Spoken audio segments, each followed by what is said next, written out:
میں جمعیت کی پارٹی میں شامل ہونا چاہتا ہوں، لیکن مجھے چند سوالات کی جوابات چاہیے۔ سب سے پہلے سوال آپ کے سامنے رکھتے ہیں کہ مولانا فضل الرحمان نے بینظیر کی حکومت میں کہا تھا کہ اسلام میں عورت کی حکومت حرام ہے، ہم اس کو نہیں مانتے اور نہیں تسلیم کرتے۔ اب ایک صحافی نے سوال کیا مولانا فضل الرحمان سے کہ آپ نے کہا تھا کہ عورت کی حکومت حرام ہے، تو اب مریم نواز کی حکومت حرام ہے یا حلال؟ تو انہوں نے کہا کہ حلال ہے، تو اب کیوں حلال ہو گیا؟ اس سوال کا جواب چاہیے۔ اور دوسرا سوال یہ ہے کہ مشرف نے لال مسجد اور باجوڑ مدرسے کو شہید کروایا، تو آپ نے اس پہ دستخط کیوں کیا؟ اس کے خلاف آواز کیوں نہیں اٹھائی اور اس کے خلاف احتجاج کیوں نہیں کیا؟ اور تیسرا سوال یہ ہے کہ نواز شریف نے پارلیمنٹ میں ختم نبوت کے خلاف بل پاس کروایا، آپ نے اس کے خلاف آواز کیوں نہیں اٹھائی، اس کے خلاف دھرنا کیوں نہیں دیا؟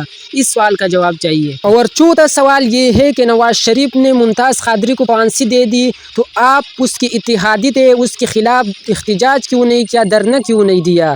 اس سوال کا جواب چاہیے۔ پانچواں سوال یہ ہے کہ آپ نے بیان دیا تھا کہ نیشنل والے کافر ہے، تو آپ نے کیوں اس کے ساتھ ابھی اتحاد کر لی ہے، کیوں اس کے ساتھ ہاتھ ملایا؟ اس سوال کا جواب چاہیے۔ اور چھٹا سوال یہ ہے مولانا فضل الرحمان، آپ نے بیان دیا تھا کہ جو لوگ اتکاف میں بیٹھے ہوئے اگر وہ جمعیت کے لیے ووٹ ڈالنے جا رہے ہیں تو اس کی اتکاف نہیں ٹوٹتے، اگر وہ خان کے لیے ووٹ ڈالنے جا رہے ہیں تو اس کی اتکاف ٹوٹ جاتے ہیں، تو یہ حدیث اور قرآن سے ثابت کرو۔ اس سوال کا جواب چاہیے۔ اور ساتواں سوال یہ ہے کہ نواز شریف نے بہت علماء کو شہید کروایا، طلباء کو شہید کروایا، پٹھانوں کو شہید کروایا، اور مدارس کو بند کروایا، اور مسجدوں میں اسپیکر پہ پابندی لگوایا، تو آپ نے اس کے خلاف دھرنا کیوں نہیں دیا، اس کے خلاف آواز کیوں نہیں اٹھایا؟ آپ اس کے ساتھی تھے۔ اس سوال کا جواب چاہیے۔ اور آٹھواں سوال یہ ہے کہ رانا ثناء اللہ نے کہا کہ قادیانی ہمارا بھائی ہے، مسلمان ہے، تو آپ نے اس کے خلاف آواز کیوں نہیں اٹھائی، اس کے اوپر کفر کا فتویٰ کیوں نہیں لگوایا، اس کو ختم نبوت کا دشمن کیوں نہیں کہا؟ اس سوال کا جواب چاہیے۔ جمعیت والوں، آپ سے 9واں سوال یہ ہے کہ نواز شریف نے کراچی میں بیان دیا کہ رحمان اور بھگوان میں کوئی فرق نہیں ہے، تو کہاں مر گئی تھی مولانا کی ایمان؟ کیوں نہ جاگی مولانا کی ایمان؟ اس کے اوپر کیوں کفر کا فتویٰ نہیں لگوایا؟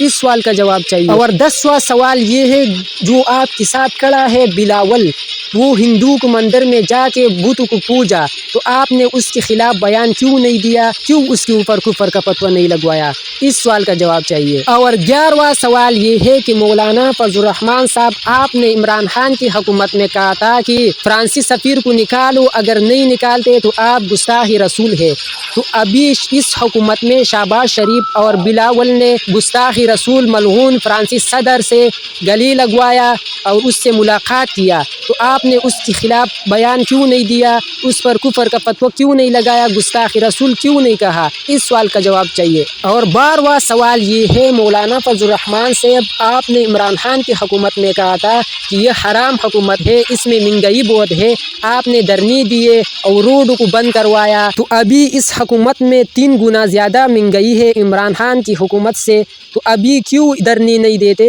کیوں احتجاج نہیں کرواتے؟ اس سوال کا جواب چاہیے۔ اور آخری سوال یہ ہے کہ آپ مشرف کے دور میں مشرف کے ساتھ تھے، نواز شریف کی حکومت میں نواز شریف کے ساتھ، زرداری کی حکومت میں زرداری کے ساتھ بیٹھے ہوئے تھے، اب عمران خان نے آپ کو کوئی وزارت نہیں دی، کیونکہ عمران خان چور نہیں ہے، ڈاکو نہیں ہے، غدار نہیں ہے، اس لیے آپ اس کے خلاف ہے، اس نے آپ کو پیسے نہیں دیا، وزارت نہیں دی، اس لیے اس کے اوپر کفر کا فتویٰ لگایا۔ اگر جمعیت والوں نے اس سوالات کے جوابات دے دی تو میں جمعیت کا سپورٹر بن جاؤں گا انشاءاللہ۔ اللہ حافظ۔